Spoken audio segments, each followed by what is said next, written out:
Milwaukee-Eight burns a quart of oil every 1,500 miles. Plus one shout out. Let's talk about that. Let's get cracking.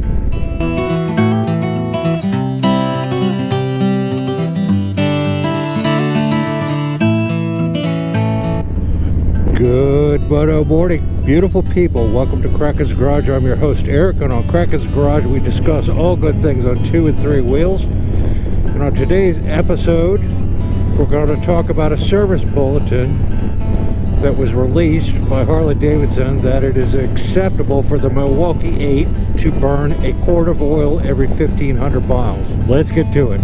Well, I had a post-it note on my tank here that lasted 1 whole mile before it blew off. So I will have to post the actual Harley-Davidson bulletin number up here on the screen.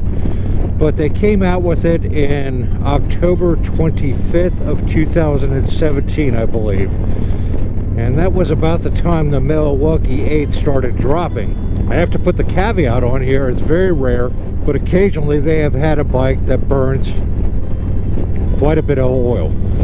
So Harley-Davidson, in typical fashion, came out with a service bulletin. No, I don't remember the number, I'll have to put it up on the screen, but saying it is acceptable normal wear and tear and within specs to burn 1 quart of oil every 1,500 miles. And there's maybe some reasons for that happening. So who brought this to my attention is Paul G. Paul G is one of my viewers that I did a video on about him picking up his bike in January and riding it home from Connecticut back down to Louisiana. And he brought this to my attention and sent me a link to a video.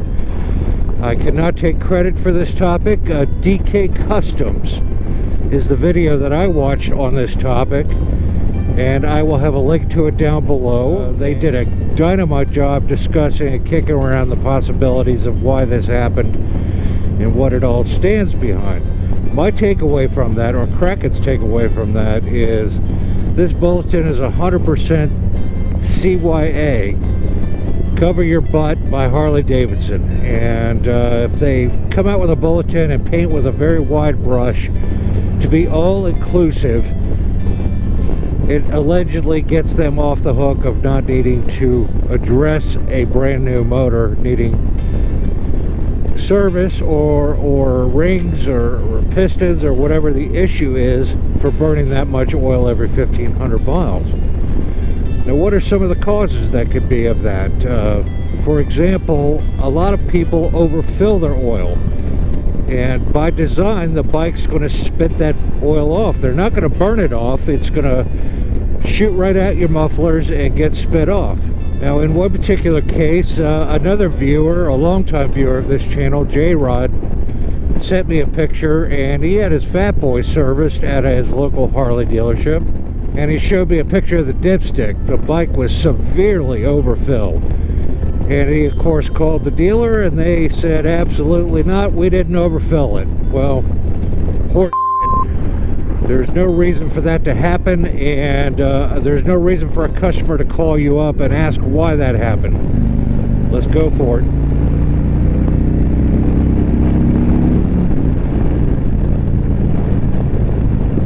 Shame on that dealer for blowing J-Rod off like that. The immediate response is, sir, bring the bike down, we'll bleed some oil off, we'll get it handled for you right away. I don't know how this happened, but it has rarely ever happened, if ever. Let's get it handled right away, and it's a 5-minute fix. Instead, you piss off a customer by blowing them off and shedding all responsibility.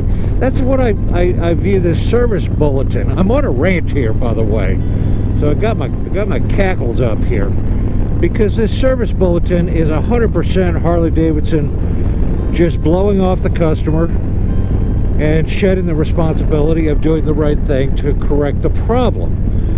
Now, what are some other problems? Let's say you live in the desert and you go on a 1,000-mile trip and the engine is running at tremendous high temperatures during that whole time. Of course it's going to burn off some oil. It's to be expected. I mean, when I take a long trip, I carry a small bottle to just give it a dollop every here and there when I'm mile bunching and dropping 500-800 miles a day. So that's to be expected on an air-cooled anything bike. It does that by design, because the oil gets super hot.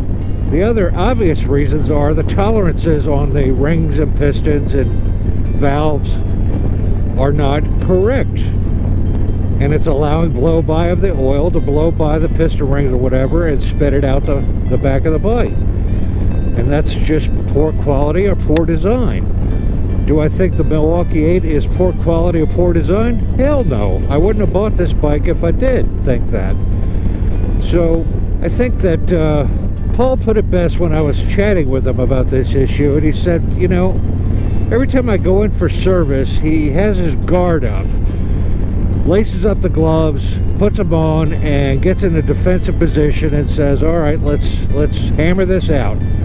Where are they going to try to hose me on this service?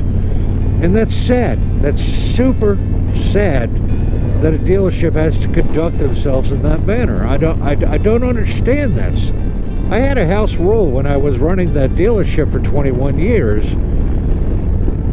and there was an issue that was brought to my attention, and my thought process for correcting the problem and building customer base was, if this was my wife's motorcycle or my dad's motorcycle, how would I handle the situation? That answered the question 99.9% of the time. Of course, you got to research and make sure the customer didn't abuse it in some way or monkey with it and trying to blow the responsibility off under warranty or the dealer. Get a lot of that too, believe me. But more cases often than not, stuff happens. Welcome to life. And make it right. Explain to the customer that you made it right, and I did this because you're a good customer, and I hope you come back and see me. Boom. Customer for life right there. They have full belief in you that you're going to take care of them over the long-term ownership of the bike. My question to my viewer audience here is, how many of you Harley riders out there have full confidence in your ownership of your Harley-Davidson, newer Harley-Davidson, with your dealership? Or do you feel like you're on your own and you have to punch your way through every issue? I'll give you another example. My second Road King Classic I bought. Back then, you had to wait 2 years for it. No, you didn't have a choice in color. And the one that came in was green and black. And it was a Road King Classic, and I bought it. And when I rode it home, I noticed the tank was cockeyed on the frame. So I rode it back to the dealership the next day, and I'm like, Whisky Tango Foxtrot, WTF, what the heck? And he said, that ain't covered under warranty. I said, the hell it is. You fix it right now, or I'm going to pick up the phone right here in front of you, and I'm going to call Harley-Davidson Moco, and we're going to have a pep talk. And I'm sorry to be adversarial, but I'm not accepting that on a brand new motorcycle. And they took the bike in the back, and an hour later they brought it out, and the tank was fixed. Yes, I could have fixed it myself. That's not the point. This isn't why I paid a premium price for a premium motorcycle. So, all right, enough on that. Rant over. Where I'm headed today is up to, speaking of Harley-Davidson dealerships, I'm headed up to Stonewall Harley-Davidson to see my girl Kim and pick up that tow heel shifter for Pete. So next time he comes to visit, I don't have to hear him about not shifting on my revival. We'll cut to a scene in the outro here in a little bit. Sorry to be long-winded.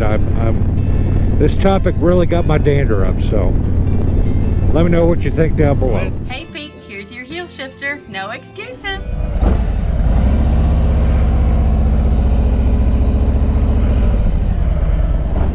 Alrighty, we picked up our parts for the rear toe shifter.